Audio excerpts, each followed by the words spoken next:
السلام عليكم ورحمة الله تعالى وبركاته. نتمنى تكونوا في أحسن الأحوال، فرحانين ناشطين. مرحبا بكم معايا في عالمي وعالمكم عالم أم مرام. وإذا كنتوا كتشاهدوني لأول مرة ما تنساوش تضغطوا على زر الاشتراك مع تفعيل الجرس باش يوصلكم كل ما هو جديد. كيف العادة فيديو جديد إن شاء الله، وصفة جديدة إن شاء الله. اليوم غادي نحضر معكم بسيطلات نتاع الحوت، تبارك الله ما شاء الله كيجيو خطيرين. نتمنى تتبعوا هذا الفيديو وهانتوما معايا.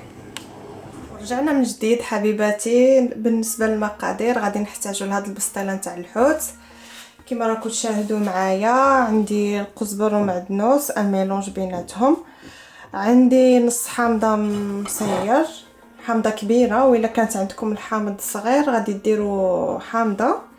عندي واحد الكميه لا باس بها بالثوم،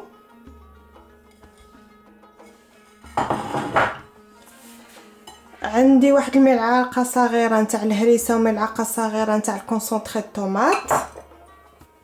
بالنسبه للتوابل عندي شويه نتاع الفلفل الاحمر، كمون، فلفل اسود، سكينجبير او الزنجبيل، عندي الكوري، وعندي واحد التوابل نتاع الحوت سبيسيال. هذا تقدروا تستغناو عليه، وإلا ما عندكمش هذا تقدروا تعوضوه بضامه البنه نتاع الحوت.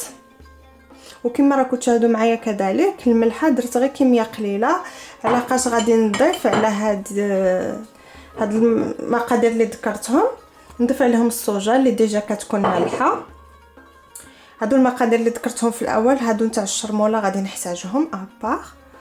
وبالنسبه للبسطيله نتاع الحوت ضروري ما يكون فيها الحوت. عندي شويه كروفيت، عندي ان ميلونج تاع فخوي دماغ، عندي هنايا شامبينيون زيتون مقطع هكا دوائر، وعندي الهبره تاع الحوت طري. عندي ميلونج بين السومون والحوت بيض. وهنايا عندي فلفله، عندي شويه خضراء وشويه هكا كان عندي كونجلي ملونه، وعندي البصله الخضاريه. الا ما كانتش عندكم البصله الخضاريه تقدروا تعوضوها بالبصله نورمال ولا بالبواغو. غادي نجيب لو بول تاعي باش نطحن هاد الشرموله ونوجدها.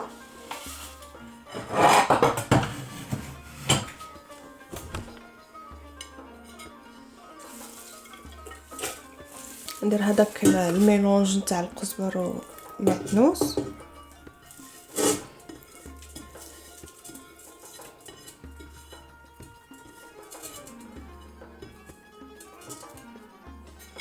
نضيف الثومه،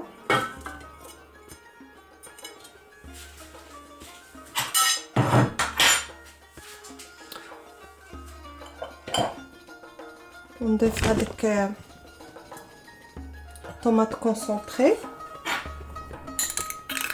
وديك المعلقه تاع الهريسه. بالنسبه لنا هاد الهريسه ما عنديش حاره بزاف، يعني يقدروا الوليدات الصغار ياكلوها.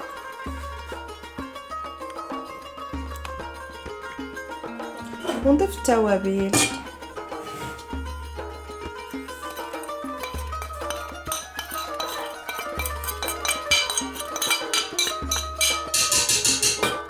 نسيت ما ذكرت لكم زيت الزيتون، نجيبه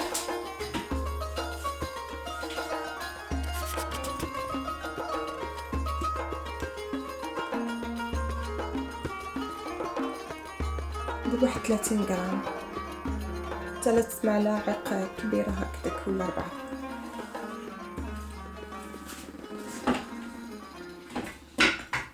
وبطبيعه الحال لاصوص الصوجا،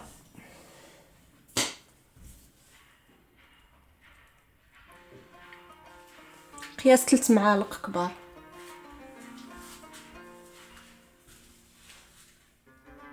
غادي نميكسيهم نطحنهم مع بعضياتهم ونوليو نتلاقاو ان شاء الله باش نشوفوا المراحل المواليه. اي فوالا حبيباتي، هذه هي الشرموله بعد ما طحنتها وتجانسوا العناصر مع بعضياتهم. ندوزو دابا ان شاء الله لطريقه الطبخ او الطهي. بالنسبه لطريقه الطهي غادي نحتاج واحد البقيله، وقبل هكا نشعلوا البوطه ديالنا ان شاء الله يا ربي. نجيب واحد المكعب نتاع الزبده، نستناه يذوب.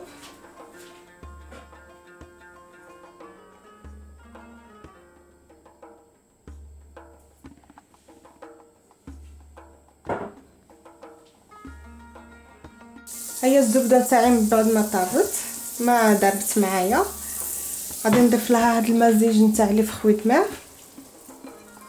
ضروري ان العافيه تكون جاهده باش هذوك لي فخوي دماغ ما يطلقوليش الماء.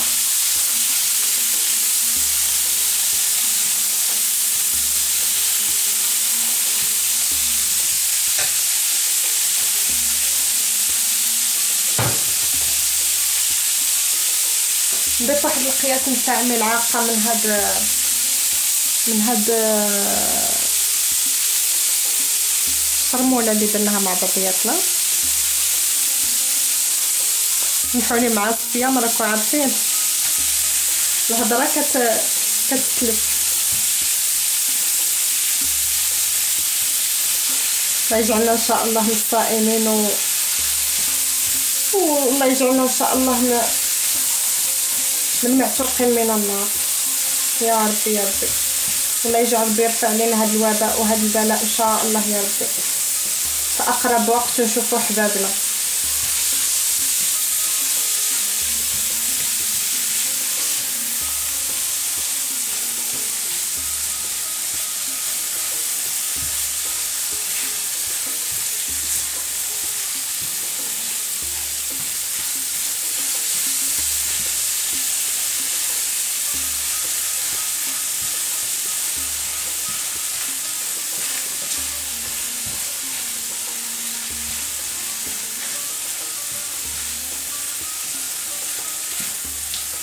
نستناو عليها حتى تنشف. كما راكم تشاهدوا معايا غادي نزوم لكم واحد شويه بلي كاين واحد لاصوص شويه يتشرب لنا هذاك لاصوص، ونولي نتلاقى معكم ان شاء الله من جديد. هادو هما اللي فخوي دماغ من بعد ما تشربوا كاع هذاك الماء نشفوا منه، غادي نحطهم اكوتي وبنفس المقله غادي نحتاج نطيب فيها. نفس الشيء نديرو، نضيف الزبده في نفس المقله اللي طيبنا فيها، نستناها تذوب شويه، غادي نضيف عليها داك السمك دوك لي مورسو، وبغيتهم يبقاو لي هكاك صايمين، مبغيتش نفرتهم.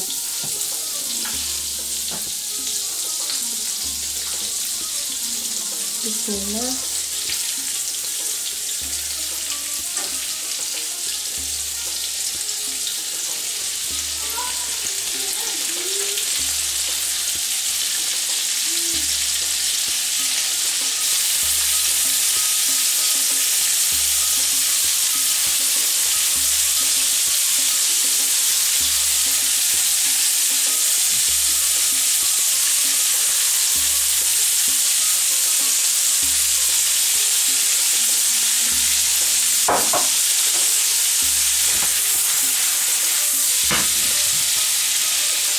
خليهم حتى يشدوا راسهم باش ما يتفتوش معنا.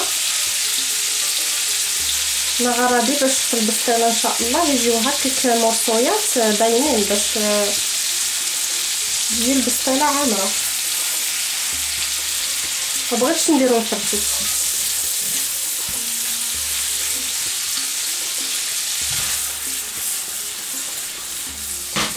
ونفس الشيء غادي نضيف ملعقه من الخليط نتاع الشرموله.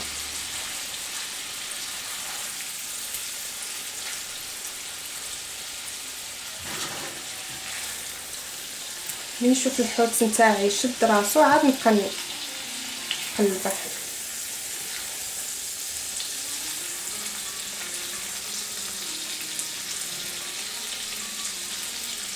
نتمنى انه يكون الشرح واضح ومبسط.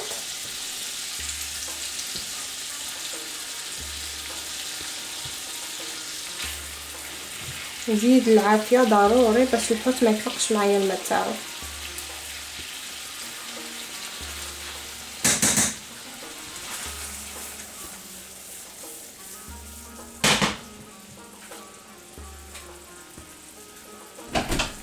ها هو السمك نتاعي حتى هو من بعد ما طاب غادي نفرغوه في واحد الطبسيل بوحده، ونفس الشيء غادي نديره مع الصومو. واستناو معايا الصومو غادي ندير له واحد الاضافه. نفس الشيء ندير واحد المرشون تاع الزبده، نستناه يذوب معايا، ونجيب هذوك الطروفال تاع الصومو.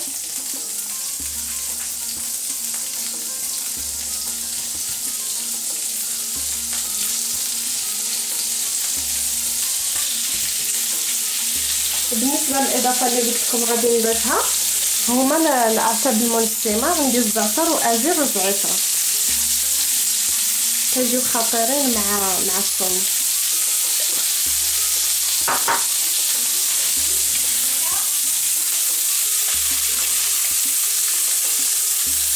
درت له واحد شويه حتى هو الشرموله، نخليه يطيب يشد راسه مزيان ونطلقها ان شاء الله. ودابا ندوزو للكروفيت. وكما كنعرفوا الكروفيت ما خاصوش طياب بزاف، وخاصو حتى هو العافيه والجهده. نضيف له واحد الملعقه حتى هو تاع الشرموله، نبقى نحرك.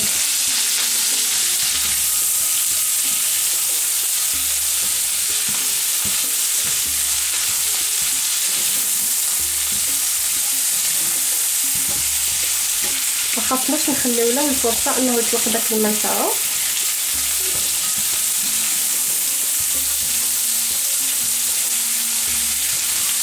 تمنيتكم لو كان حدايا تشموا الريحه، والله العظيم الا الريحه تبارك الله ما شاء الله، باين بلي غادي يكون هذا الشيء لذيذ.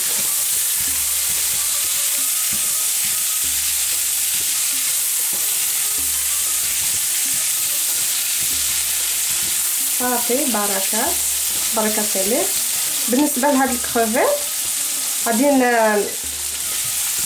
النص غادي نحتاجو البريزونطاسيون الديكور، والنص الثاني غادي حيت راكم تشوفوا معايا راه كبير، غادي نقطعه دي بتي مورسو ونديره حتى هو في لاطاكس.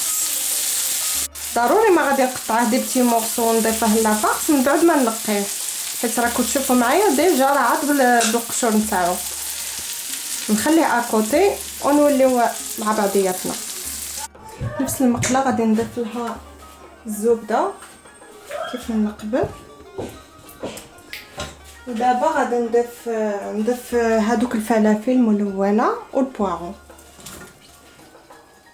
وكما راكم تشوفوا معايا اكسبري خليتهم هما التواله، طيبتهم باش يشربوا كاع هذاك لاصوص اللي طلقوا الحوت من قبلهم.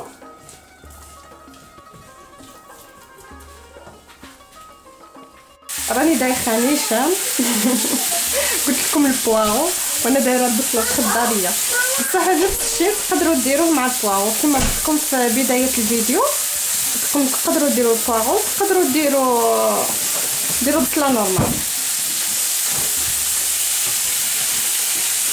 من نحس بالبصيله نتاعي دبالت هي والفلفل، نفس الشيء غادي نضيفوا لها واحد الكميه لا باس بها الشرموله، خلطوا مزيان نسناو عليهم يطيبوا.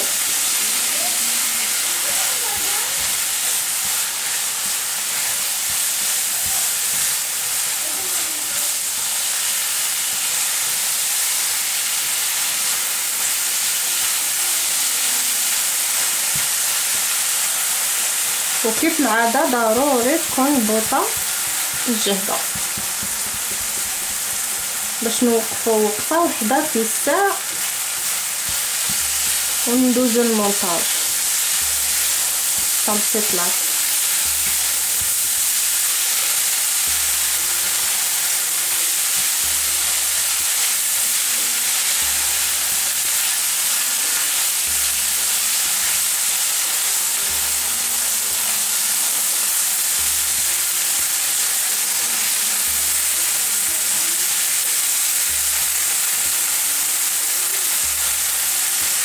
هاد البصله تاع الحوت زوينه فواحد الحاجه انه المقله هي الوحيده اللي ما يعني كنخدموا فيها كلشي، ما نحتاجوش نغسلوها كل وقيته. هادشي كيفرح اي مرة باش ما تغسلش الماعن.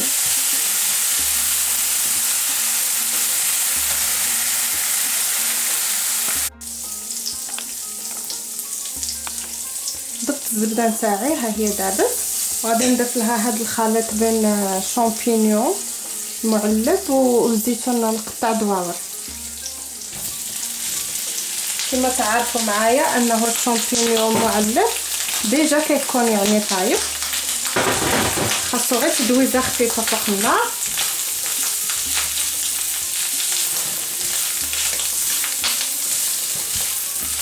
انا كنفضل انه يكون طري، مي دوماج ما راش عندي.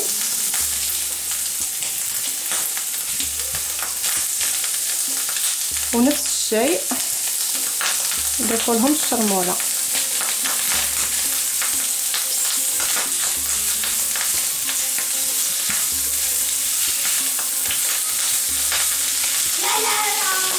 خليت واحد الكونسيستر قليله نتاع الشرموله على حساب الفرميسي الشينوا اللي ديجا راني سلقتها، وهاني دايرها في واحد الصفايه تسقطر. ها هي غادي نقطعها حتى هي قطع صغيره بالمقص، وغادي نضيف لها حتى هي الشرموله. بغيت باش ديك الشرموله كتجي في العناصر كلهم.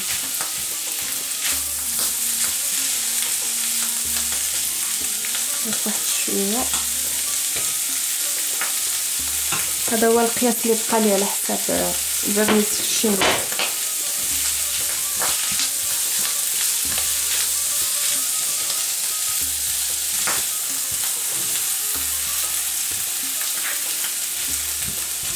كاين اللي كيطيب الشرموله، انا ما كتعجبنيش طايبه، كنفضل انني هكا نديرها تدويزه خفيفه فوق الحوت ولا فوق الزيتون هكا والشامبينيون.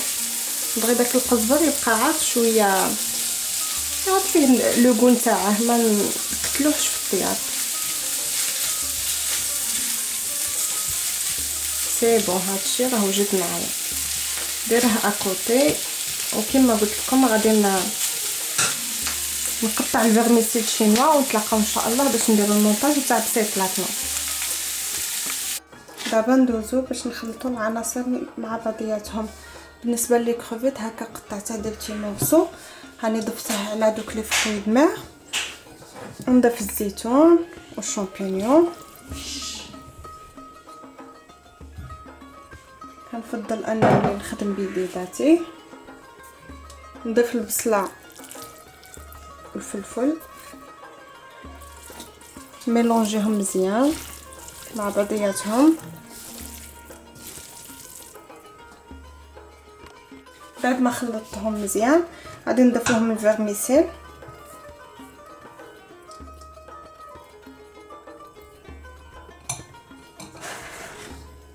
هاهي الفرميسيل شينوا من بعد ما قطعتها حتى هي وضفت لها الشرموله.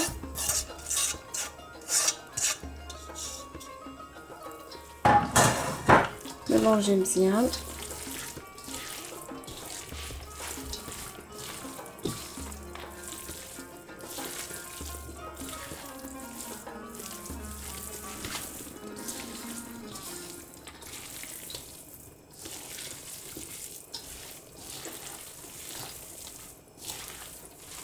بالنسبه اللي بغى يزيد الحار يقدر يضيف، انا ما كثرتش.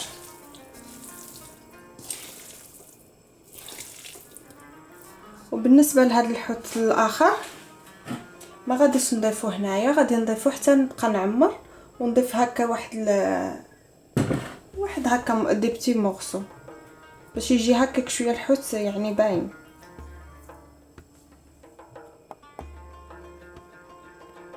ندوزو ان شاء الله المونتاج. جبت واحد شويه نتاع البيض وجبت شويه زبده وزيت، خلطت واحد المزيج بين الزبده والزيت وغادي نبدي ندهن الورقه نتاعي. بالنسبه للناس اللي هنايا في اوروبا غادي نستعمل هاد لاباط. بسم الله ندهن. كما تعرفوا هاد الورقه شويه ناشفه خاصها الدهن باش تجينا زوينه.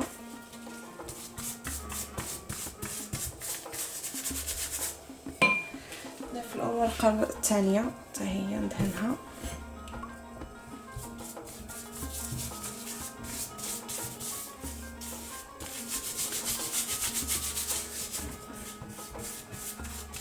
بالنسبه لباقي الاوراق ضروري ما نغطيو عليهم باش ما ينشفوناش. انا هذه اللي متوفره عندي.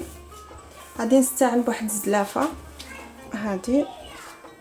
ما عنديش هذا، ما عنديش شي مول اللي قد هذا القياس اللي هاني حاباته، وقلت ما فيها باس نديباني. نهز شويه من الحشوه. بسم الله.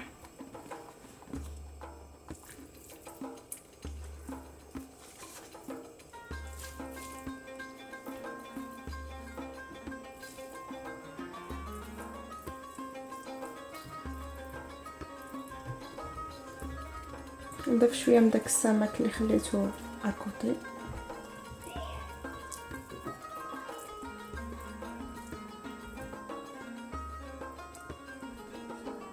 نحاول انني نفرطها في الجناب.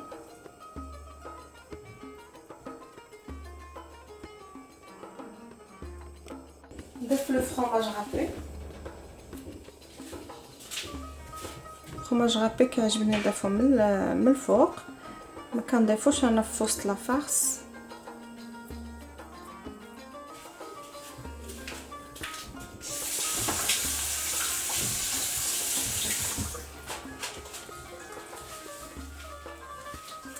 نبدا ندهن الجنيبات بالبيض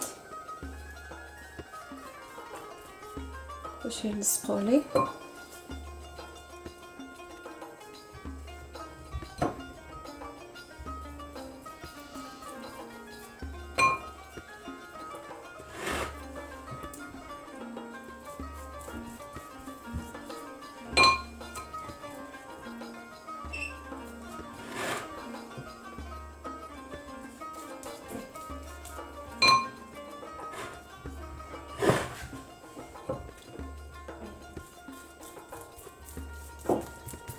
بغيتش نقطع بالنسبه للمبتدئات اللي ما يعرفوش يجمعوا الورقه اولا البسطيله. ندير معكم هاد الوحيده وغادي نقطع ونكمل الكميه نتاعي حتى ندوز لهادوك الميني اللي شويه صغار بزاف ونولي تاني ندير معكم الفيديو.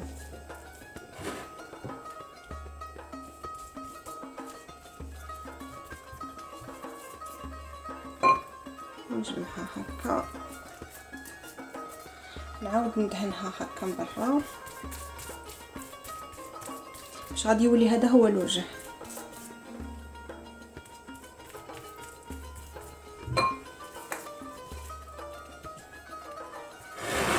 ونقلبها نرجعها في هذيك الزلافه. نحاول انني نصايبها باش لا فوق تقاد على حسب ديك الزلافه ونولي ندهن بالبيض باش تلصق لي مزيان. الا احتاجينا نضيفو البيض نضيفوه.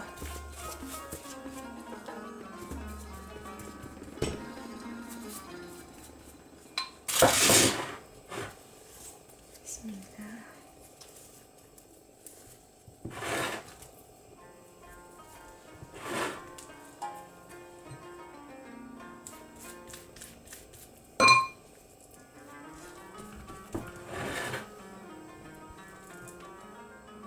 ضروري نساعد بيدي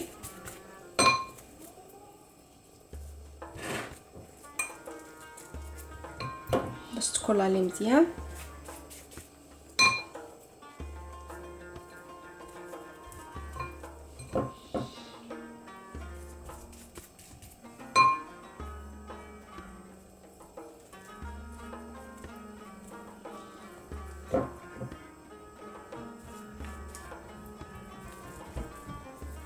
درتها من الداخل باش ما تحلش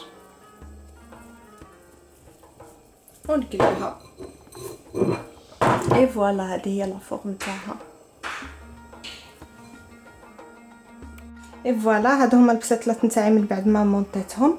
دهنتهم بشويه نتاع الزبده والزيت، غادي ندخلهم للفران يطيبوا على المهل تاعهم ونحطيهم باش ما يتحرقوليش، وان شاء الله نوريكم في الطبق التقديم. ونسالي الكميه اللي بقات لي غادي نديرهم دي ميني. هاني حبيباتي هادو هما البسيطلات نتاعي راهم يطيبوا. هادو لي ميني اللي كنت قلت لكم غادي نديرهم، ووليت قلت علاش لا ندير حتى دي سيكار. درت لي كميه لا باس بها وغادي نوريكم النتيجه النهائيه. فوالا هذه هي النتيجه النهائيه، تبارك الله ما شاء الله. درت لي كميه لا باس بها، احتفظت بواحد لا كونتيتي ما طيباش، درتها في الكونجيلاتور وطيبت غير القياس اللي غادي نحتاجو. هذا هو الفيديو، جا حتى لهذا هي جات حتى النهايه نتاعو. نتمنى ان شاء الله تجربوا هذه الوصفه، ما غاديش تندموا عليها. وما تنساونيش بلي جيمي لي بارطاج مع الاهل والاحباب والاصدقاء. وبالنسبه للبنات اللي كيشاركوا معايا الوصفات ديالهم في البريفي، مرحبا بكم والف مرحبا، هذا الشيء كيفرحني. وشي نهار ان شاء الله غادي نشارك معكم فيديو بالنسبه للناس اللي مازال ما زعموش يجربوا الوصفات ديالي. نشارك معكم فيديو نتاع المتتبعات الاوفياء اللي شاركوا لي غوسيت نتاعي وبارطاجوهم معايا في البريفي. نتمنى تنال الاعجاب ديالكم هاد البسيطلات، وحتى الفيديو القادم ان شاء الله، ونخليكم مع الصور والى اللقاء.